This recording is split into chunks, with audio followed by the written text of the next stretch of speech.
بسم الله الرحمن الرحيم أفرأيتم ما تحرثون இந்த பூமியில் விவசாயம் செய்யக்கூடிய விவசாயத்தை நீங்கள் கவனித்தீர்களா? அன்தும் தஸ்ரஊனஹு அம் நஹ்னு ஸாரிஊன் அதனை நீங்கள் முளைக்கச் செய்கின்றீர்களா அல்லது நாம் முளைக்கச் செய்கின்றோமா? லவ் நஷாஉ லஜஅல்னாஹு ஹுதாமன் ஃபதல்தும் தஃபக்கஹூன் நாம் நாடினால் திண்ணமாக அதனை கூலமாக ஆக்கிவிடுவோம், அப்பால் நீங்கள் ஆச்சரியப்பட்டு கொண்டிருப்பீர்கள். இன்னால முகரமோன் விவசாயிகள் கூறுகிறார்கள், நாங்கள் கடன்பட்டவர்களாக ஆகிவிட்டோமே. பல் நஹ்னு மஹ்ரூமூன் மேலும் பயிர்களிலிருந்து நாங்கள் விதைக்கின்றோம், ஆனால் அதை விட்டும் நாங்கள் தடுக்கப்பட்டு விட்டோமே என்று விவசாயிகள் கூற ஆரம்பிப்பார்கள் என்று சூரத்துல் வாக்கியாவிலே அல்லாஹு தஆலா விவசாயம் சம்பந்தப்பட்டதையும், விவசாயிகள் நஷ்டமாகிவிட்டால் அவர்கள் விதைத்த அந்த உணவு கூட அந்த விவசாயிகளுக்கு கிடைக்காமல் பசியிலும் பட்டினியிலும் அவர்கள் செத்து மடிவார்கள் என்பதை அல்லாஹு தஆலா குர்ஆனிலே கூறி காட்டுகின்றான். அனஸ் இப்னு மாலிக் ரலியல்லாஹு அன்ஹு அவர்கள் அறிவிக்கின்றார்கள், கால ரசூலுல்லாஹி ஸல்லல்லாஹு அலைஹி வஸல்லம் அல்லாஹுடைய தூதர் அவர்கள் கூறியதாக, மாமின் முஸ்லிமின் யக்ரசு கரசன் அவ் யஸ்ரஉ ஸரஅன் ஒரு மனிதர் பயிரை நட்டு அல்லது ஒரு மரத்தை நட்டு விவசாயம் செய்கிறார். ஒரு பறவை அல்லது மனிதன் அல்லது மிருகம் அதை கொண்டு பயன்படுகிறது என்று சொன்னால் அது விவசாயம் செய்த அந்த விவசாயிக்கு தர்மத்தின் நன்மையில் எழுதப்படும் என்றார்கள் அல்லாஹுடைய தூதர் ஸல்லல்லாஹு அலைஹி வஸல்லம் அவர்கள். விவசாயம் சம்பந்தப்பட்ட ஒரு தினமாக பொங்கல் தினத்தை கொண்டாடுகிறார்கள். ஆனால் அவர்கள் சூரிய பகவான் மூலமாக விளைகிறது என்று சூரியனுக்கு படைத்து என்று அவர்கள் வணக்கம் செய்கிறார்கள்.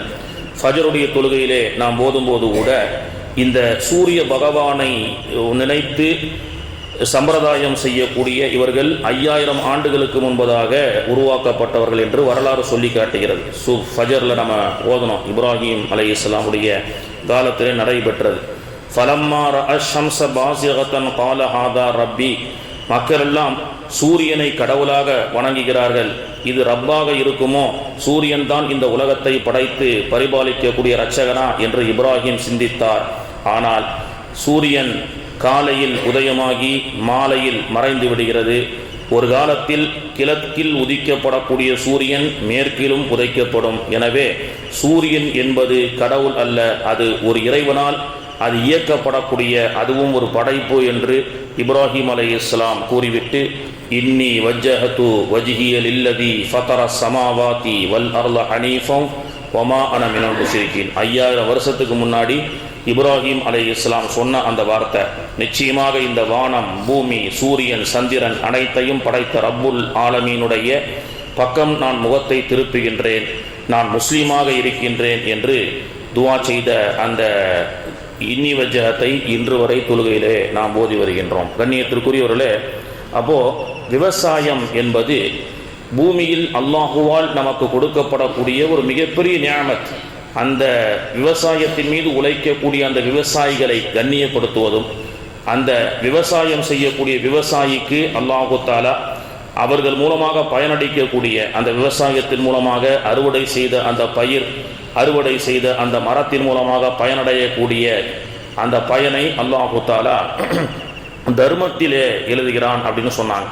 மதீனாவில் ஸல்லல்லாஹு அலைஹி வஸல்லம் அவர்கள் வந்த பொழுது ஒரு வித்தியாசமான ஒரு விவசாய டெக்னிக்கலை அந்த காலத்திலேயே 1400 வருஷத்துக்கு முன்னாடியே அங்கே பேரித்தம்பல விவசாயம் இன்றைக்கும் கொலிக்கிறது. அரபு நாட்டை பொறுத்தவரை உலகத்தினுடைய மிகப்பெரிய பொருளாதாரத்தை நிர்ணயிக்கக்கூடிய தம்ருனுடைய விளைச்சல். அப்புறம் இந்த பக்கம் லெபனான், சிரியா போன்ற நாடுகள், பலஸ்தீன் போன்ற நாடுகளில் வத்தீன் ஜெய்தூன் எண்ணெயை பற்றி ஜெய்தூனுடைய எண்ணெய், அத்திப்பழத்தினுடைய அந்த அறுவடைகள் கூட அதிகமாக இருக்கிறது. அந்த ஜெய்தூனுடைய எண்ணெய் ஒரு லிட்டர் கூட அன்றைக்கி ஆஜியார் சொன்னாங்க கிட்டத்தட்ட சவுதியிலேயே 250 ரியால் கிட்ட கணக்கு வருதுன்னு சொன்னாங்க. கிட்டத்தட்ட நமக்கு ஒரு 2000-3000 ரூபாய் கிட்ட நமக்கு அந்த கணக்கு வருது. அப்போது விவசாயம் அரபுலகமும் நபிகள் நாயகத்திற்கு பிறகு அரபுலகமும் விவசாயம் அந்த ஊக்கப்படுத்தப்பட்டு விவசாயிகள் செய்திருக்கிறார்கள். அரபு நாட்டிலிருந்து தமிழகத்திற்கு பழவேற்காடு, அப்புறம் தூத்துக்குடி துறைமுகம், இந்த போன்ற நிறைய கப்பல் வழியாக வந்து விவசாயம் அங்கே விளையக்கூடியதை இங்கே விற்று, இங்கே விளையக்கூடியதை அங்கே சென்று விற்கக்கூடிய வணிகங்கள் எல்லாம் தமிழர்களுக்கும் அரபுக்கும் நடந்திருக்கு. இங்கிருந்து விளையப்பட்ட பல பொருட்களை சேரமான் பெருமாள் கேரளாவிலிருந்து ரசூலுல்லாவை சந்திக்க போகும்போது இஞ்சி ரசூலுல்லா பார்க்குறாங்க. அரபு நாட்டில் இஞ்சி விளையாது. இஞ்சி என்பது தமிழகம் கேரளத்திலே விளையக்கூடிய ஒரு பொருள். அந்த இஞ்சி கூட ரசூலுல்லாவை பார்த்துட்டு இது வந்து இந்தியாவில் விளையக்கூடியது அப்படின்னு சொன்னாங்க. இந்தியாவை பற்றி ரசூலுல்லா பேசுகிறாங்க. இந்தியாவில் விளையக்கூடியது இந்த இஞ்சியிலே 7 விதமான அருமருந்துகள் இருக்கிறது அப்படின்னு சொன்னாங்க. எனவே எல்லா சஹாபாக்களுக்கும் பிச்சு கொடுங்கப்பா அப்படின்னாங்க. மஸ்ஜித் நபவியில இஞ்சியை பற்றி ரசூலுல்லா பேசுகிறாங்க. இந்தியாவில் விளையப்பட்ட ஒரு விவசாய பொருள். அது மட்டுமல்ல, அந்த இடத்த அந்த இஞ்சியை பார்த்து ரசூலுல்லா சொல்கிறாங்க, இந்த இஞ்சியில் 7 விதமான அருமருந்துகள் இருக்கிறது. எனவே எல்லோருக்கும் பிச்சு கொடுங்க, எல்லாரும் சாப்பிடுங்கன்னா. இன்றைக்கும் நம்ம கேரளா பக்கத்தில் இஞ்சி இல்லாமல் டீ சாப்பிட மாட்டாங்க. கட்டஞ்சாயாவாக இருந்தாலும் இஞ்சி போட்டு தான் சாப்பிடுவாங்க. ஏன்னா அதில் ரொம்ப அற்புதமான மருந்து இருக்குன்னு ஸல்லல்லாஹு அலைஹி வஸல்லம் அவர்கள், அது அல்லாஹ்வுடைய தூதருடைய முஅஜிஸா, எந்த ஒரு ரிசர்ச்சும் பண்ணாமல் உடனே பார்த்து அந்த பொருளை தொட்டு ரசூலுல்லா சொல்லக்கூடிய அந்த அற்புதத்தை அல்லாஹ் கொடுத்தான். இப்போ மதீனாவுக்கு ரசூலுல்லா வரும்போது இன்றைக்கும் அந்த பழக்கம் இருக்குது. ஆண் மரம் பெண் மரம்னு தான் இருக்கும். பேரித்த பழத்தில் ஆண் மரம் வந்து விளையாது, பெண் மரம் மட்டும்தான் கனியை கொடுக்கும். இப்போ அந்த ஆண் மரம் பிரயோஜனம் இல்லையா அப்படின்னு சொன்னால் கிடையாது. ஆண் மரத்திலிருந்து இருக்கக்கூடிய பேரிச்சம் மட்டையை பிச்சு பெண் மரத்தினுடைய பேரித்த மட்டையோடு சேர்த்து வைப்பார்கள். அப்போதான் பெண் மரம் வந்து இனப்பெருக்கம் செய்யும். அதன் மூலமாக நிறைய பேரித்தம் பழங்கள் இருக்கும். ரசூலுல்லா அந்த வழியாக போகும்போது இந்த காரியத்தை செய்து கொண்டிருந்தார்கள். விவசாயிகள் எல்லாம் ஆண் மரத்தினுடைய அந்த மட்டையை பெண் மரத்தோடு இணைத்து கொண்டிருந்தார்கள். இது என்ன வித்தியாசமான பழக்கமாக இருக்குன்னு ரசூலுல்லா கேட்குறாங்க. இல்லை அல்லாஹ்வுடைய தூதரே, இது விவசாயம் அதிகமாக மகசூல் அதிகமாக கிடைப்பதற்காக இப்படி ஒரு பழக்கத்தை நாங்கள் செய்கிறோம். அப்படியான ரசூலுல்லா ஒன்றும் சொல்லாமல் போயிட்டாங்க. இந்த விவசாயிகள் நினச்சிக்கிட்டாங்க இது வந்து ஒரு தவறான ஹராமான காரியம் போல, ரசூலுல்லாவுக்கு பிடிக்கிற போல தெரியுதுன்னு சொல்லி இதை கைவிட்டுட்டாங்க. பெருமானுடைய பார்வைக்கும் அசைக்கையும் பின்பற்றணும்னு நினைக்கக்கூடியவங்க. மறு வருஷம் பார்த்தா மகசூல் ரொம்ப குறைவாக இருந்தது.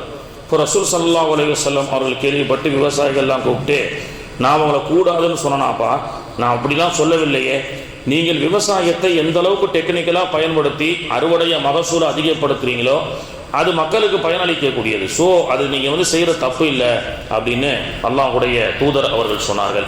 கியாமத்துக்கு சமீபமாக நான் ஏற்கனவே ஒரு ஹதீஸ் சொன்னேன். தமீமுத்தார் ரலியல்லாஹு அன்ஹு அவர்கள் தஜ்ஜால பசிபிக் கடல்ல ஒரு தீவில் பார்த்து வந்தார்கள். ஒரு விசித்திரமான மனிதன், அவன் வந்து தஜ்ஜால்னு ரசூலுல்லாஹ் சொன்னாங்க. ஒரு ஹதீஸ் இருக்கு. அப்போ தஜ்ஜால் அவன் சொல்லும் பொழுது, அரபுலகமும் பூமியில் இருக்கக்கூடிய பிரதேசங்களும் பாலைவனமாக மாறிவிடாமல் நான் வரமாட்டேன் அப்படின்னு சொன்னாங்க. அப்போ உலகத்தினுடைய அழிவின் நெருக்கத்தின் பொழுது விவசாயங்கள் கொஞ்சம் கொஞ்சமாக குறைக்கப்பட்டு உணவு பஞ்சம் ஏற்படும்.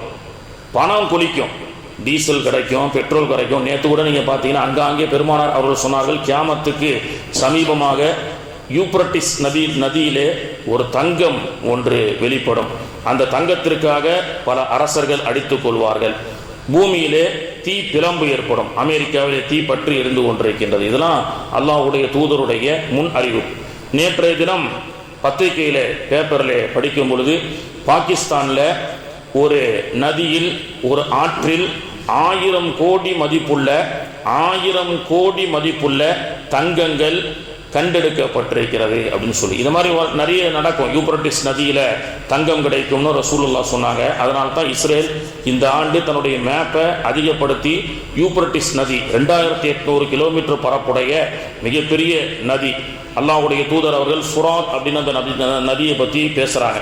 அப்போது பூமியில இருந்து இன்னும் கொஞ்ச நாளில் கியாமத்துக்கு நெருங்கிருச்சு இல்லை, பூமியில இருந்து தங்கம் கிடைக்கும், கனிம வளங்கள் கிடைக்கும், மீத்தேன் அப்படின்னு சொல்கிறான். இப்போ எல்லா பூமியினுடைய வளங்களெல்லாம் சுரண்டி எடுக்கப்பட்டு பூமியில் உருளைக்கிழங்கு, பூண்டு, வெங்காயம் இது போன்ற விவசாயங்கள் எல்லாம் நாளுக்கு நாள் கொஞ்சம் கொஞ்சமாக அழிந்து கொண்டிருக்கும்.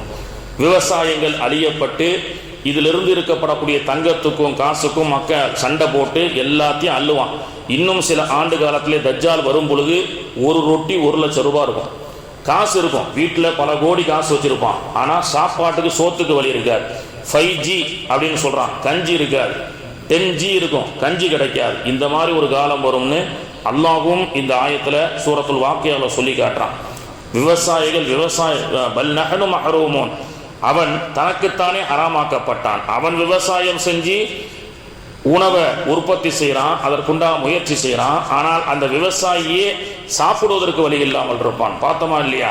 விவசாயிகள்லாம் எலிகறி சாப்பிட்டு செத்து போன கதைகளை எல்லாம் நாம் பார்க்க முடிகிறது. இதெல்லாம் கியாமத்துடைய அடையாளம். எனவே ரிஸ்க்கு ஒரு ஹதீஸுடைய கருத்தில் வருகிறது. அல்லாஹ்வுடைய தூதர் அவர்கள் சொன்னார்கள், ஒரு ரொட்டி உங்களுடைய தட்டிலே வர வேண்டும் என்று சொன்னால் ஆயிரக்கணக்கான மக்களுடைய உழைப்புக்கு பிறகுதான் அந்த ரொட்டி உங்களுடைய தட்டிலே வருகிறது. எனவே உணவை வீண் விரயம் செய்யாதீர்கள். இன்னல் முபத்திரீன கானு இஹ்வான ஷயாத்தீன், யார் உணவுப் பொருட்களை வீண் விரயம் செய்வார்களோ அவன் ஷைத்தானுடைய தோழன் என்றார்கள் அல்லாஹ்வுடைய தூதர் அவர்கள். எனவே அல்லாஹ் கொடுக்கக்கூடிய அந்த ரிஸ்கை மதிக்க வேண்டும். அந்த ரிஸ்கை உற்பத்தி செய்கின்ற விவசாயியை மதிக்க வேண்டும். விவசாயம் என்பது ஒரு நாட்டின் முதுகெலும்பு என்று சொல்லக்கூடிய அந்த முதுகெலும்பை நாம் பாதுகாத்து விவசாயிகளுக்கு கொடுக்கக்கூடிய கண்ணியத்தை கொடுப்போம். வல்ல ரஹ்மான் நமக்கு ரிஸ்கிலே அல்லாஹு தஆலா அபிவிருத்தி செய்து பசி பட்டினியை விட்டும் அல்லாஹு தஆலா நாம் அனைவரையும் பாதுகாத்து அருள் புரிவானாக. எந்த நேரம் எது நடக்கும் தெரியாது. பல கோடி 40 பெட்ரூம் உள்ள மிகப்பெரிய பிரம்மாண்டமான மாளிகையை கொண்ட அமெரிக்காவில் பாலிவுட் நடிகர் இன்று ஒரு முகாமிலே தங்க வைக்கப்பட்டு துணி குமிக்கப்பட்டிருக்கு. உங்களுக்கு எந்த ட்ரெஸ்ஸு கரெக்டாக இருக்குதோ, மேட்ச் ஆகுதோ அதை எடுத்து போட்டுக்கோங்க என்று சொல்லக்கூடிய, உடுத்துவதற்கு துணி இல்லாமல் ரொட்டி துண்டுகள் குமிக்கப்பட்டு என்ன வேணுமோ எடுத்து சாப்பிடுன்னு சொல்லி 40 பெட்ரூமில் சொகுசாக படுக்கப்பட்டவர்கள் எல்லாம் அந்த பில்டிங் எல்லாம் தீக்கி இரையாக்கப்பட்டு இன்று முகாமிலே அகதிகள் முகாமிலே தங்க வைத்து அடுத்த வேளை உணவுக்கு உணவில்லாமல் துணிக்கு வழி இல்லாமல் இருக்கக்கூடிய ஒரு சூழலை இன்னைக்கு கலிபோர்னியா என்ற அந்த மாகாணம் சந்தித்து கொண்டிருக்கக்கூடிய அந்த காட்சிகள் எல்லாம் அல்லாஹ் நமக்கு கொடுக்கக்கூடிய பாடம்.